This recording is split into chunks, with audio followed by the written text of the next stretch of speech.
They kept walking through the forest, trying to find their way back home.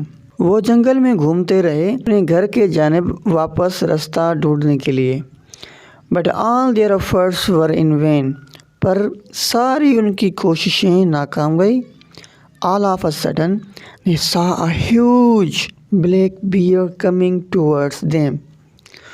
آخرکار اچانک انہوں نے ایک بڑا سا کالا رچھ دیکھا جو ان کی طرف آ رہا تھا. They got frightened. وہ خوف زدہ ہوئے. This is where Raheel showed his selfish nature and said. وہاں پہ راہیل نے اپنی خود غرضی دکھائی اور کہا, Look باسط, دیکھو Basit, we are in great trouble. ہم بہت بڑی مصیبت میں ہیں. As I see it, جبکہ میں دیکھ رہا ہوں کہ we have only two choices. ہمارے پاس صرف اور صرف دو راستے ہیں. Either we climb on a tree and save ourselves. یا تو ہم دونوں درخت پہ چڑھ جائیں اور اپنی زندگی بچائیں, اور we start running, یا تو ہم بھاگنا شروع کریں. Since I am good at climbing, جبکہ میں درخت پر چڑھنے میں بہت اچھا ہوں. I am going to climb a tree. میں درخت پہ چڑھنے کے لیے جا رہا ہوں.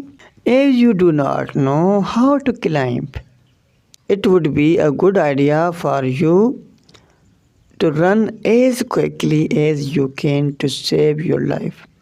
جبکہ تم درخت پر چڑھنا نہیں جانتے ہو, تمہارے لیے ایک بہترین خیال ہے کہ تم جتنا دوڑ سکتے ہو دوڑو اپنی زندگی بچانے کے لیے. Basit was extremely shocked to hear this. یہ سن کے باسط کو بہت بڑا صدمہ پہنچا. He had never expected that his friend would abandon him like this. اس نے کبھی بھی یہ نہیں سوچا تھا کہ اس کا دوست اس کو مشکل وقت میں چھوڑ جائے گا. Because he loved and trusted his friend sincerely. کیونکہ وہ اپنے دوست پر بھروسہ اور پیار کرتا تھا سچائی کے ساتھ.